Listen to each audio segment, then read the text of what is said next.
or how it is illustrated. So I hope we survive this discussion because this may take a while.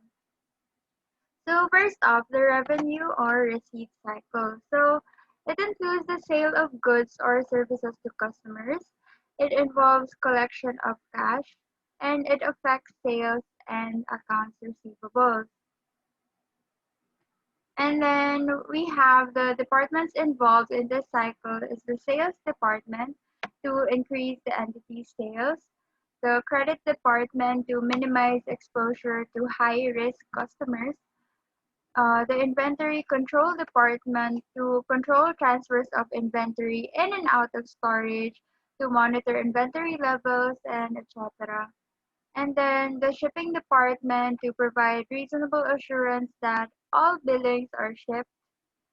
I know, to provide reasonable assurance that all shipments are authorized and that customers are billed. So, yung kanina na all billings are shipped, that is in the billing department.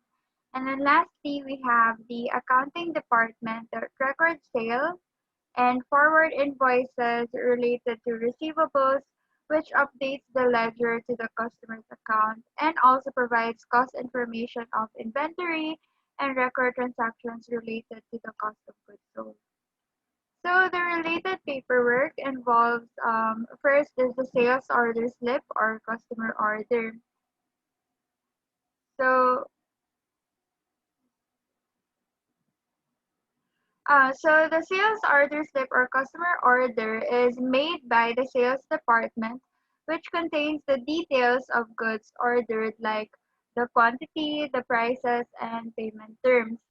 And then next we have the shipping document, which is also known as the bill of lading or the delivery receipt controlled by the shipping department. This describes the goods to be shipped and serves as a contract between the entity and the carrier. And then we have the sales invoice, which is also known as the billing statement, which describes the goods sold, the amount due, and its payment terms. This is done by the billing department. And then we have the remittance advice. The remittance advice is also done by the billing department, and this is intended to facilitate the accounting for cash collection. Then lastly, we have the daily summaries, which is done by the receivable and the treasury department, which summarizes transactions recorded during the day by the different departments. So how does the revenue cycle work? So of course, each cycle will differ from how the management works, like if from manufacturing ba, if service ba. So right now, I'm just going to show you the basic general flow of each cycle. So for example, this flow of revenue cycle, which involves um, first is receiving order from a customer. So taking the customer's order and then um, checking and approving customer credit, checking inventory availability, and responding to customer inquiries. So that is the first one.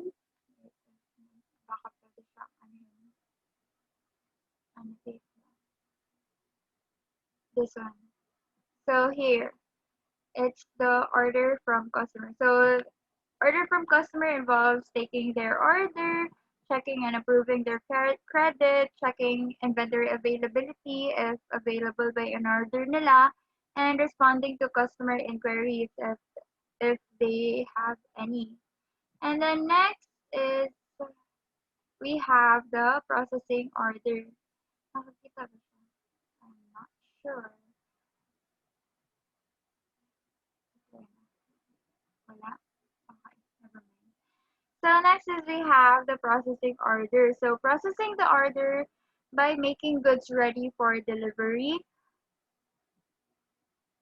Ayun. Ayun lang. So processing the order by making goods ready for delivery. And then next we have the billing and invoice preparation. So this preparation involves the document created in the billing process, which is known as the sales invoice. And then it notifies the customers of the amount to be paid and where to send the payment. And then the customer is then asked to return a copy of the invoice when it is time for their payment, and the new return copy is known as the remittance advice, like what I have explained in the previous slide. So next is the delivery of goods and services. So delivery of goods and invoice to a customer.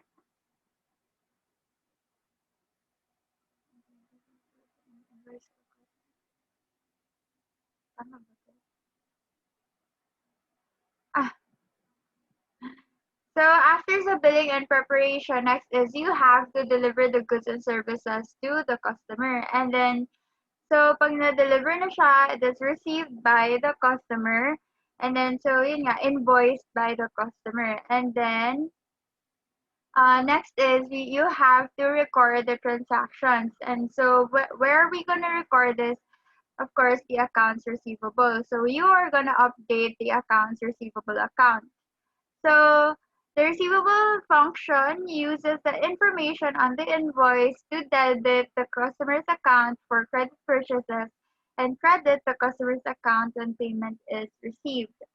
So the payment received is the cashier handles the customer remittances and deposits them in the bank after. So a remittance list is provided. Remittance list is provided, which includes the names and amounts of all customer remittances and sends it to accounts receivable. So next we have, oh no, it's not working. Okay. So next we have the expenditure or disbursement cycle.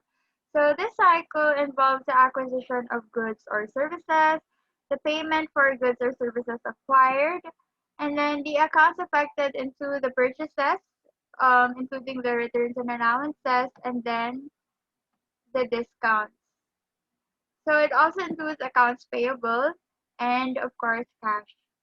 So the department involved first is the user department. So the user department now prepares requisition slip forwarded to purchasing and payables department. So yun nga, forwarded siya sa purchasing. So the next one would be the purchasing department. Or purchasing is also known as procurement in accounting terms. So this is to meet the specific needs of the user department at the least possible cost. So yun palagi yung goal, at the least possible cost. And then next we have the receiving department, which is to provide reasonable assurance that received goods are approved with purchase orders. And then we have the payables department, which provides reasonable assurance that payment will be made when it is received. And then lastly, we have the treasury department, which is for authorization and preparation of daily summaries forwarded to the general accounting department. So the paperwork involved in so the paperwork involved include the requisition slip. This is initiated by the user department, which contains the details of the user department's request. So next is the purchase order, which is from the purchasing department. The difference from the requisition slip and the purchase order is that the requisition slip describes the goods to be acquired, like the quantity and the description, compared to requisition slip where it describes the needs of the entity and asks for the product availability. So, and then when the products are confirmed, that's where the purchase order comes in. So, parang requisition slip is like for asking na, is this available? Mga ganun. Like, wala pa talaga siyang definite na order talaga na binigay. And then next we have the receiving report. So the receiving report is done by the receiving department, where it describes the goods received by how many, the description, the product description, and its condition. And next, we have the shipping document. So the shipping document is from the vendor, where it describes the goods to be shipped, and it serves as a contract between the entity and the carrier. So, and then we have the vendor's invoice. The vendor's invoice is also from the vendor, which describes the goods sold, the amount due, and the payment term. And then we have the daily summary. So, this is where the transactions are recorded during the day by the payables department for the purchases and by the treasury department for the payment of purchases. So how does the expenditure and disbursement cycle work? Okay.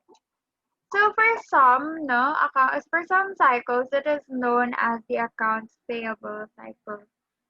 So first, we determination of goods required now. So the purchases are made based on the stocks required by the production department of the company. So the production manager identifies the needed supplies and informs the purchasing department. So the second is the procurement process. So this is where the purchasing department comes in and starts the procurement process after getting the approval of supplies requests from the production. So the purchasing department will look if some similar order have already been placed. If not, then fresh documents of purchase orders are generated. And then the third step is we have the search for suppliers. So finding suppliers now is a very tricky job that includes various factors like locality, the ease of transport, credit policies, goodwill of supplier and its products, past connections with the company, and many more. However, the company prefers transactions with its tried and tested suppliers. So in other cases, potential suppliers are selected locally, nationally, or internationally using online business as a platform to business portals like, for example, Alibaba or ano pa ba? And then by referrals. And then next we have the request for proposals. So after selecting your potential suppliers, a formal document is delivered in order to receive quotations of the items. And then the document is referred to as a request for proposal or RFP.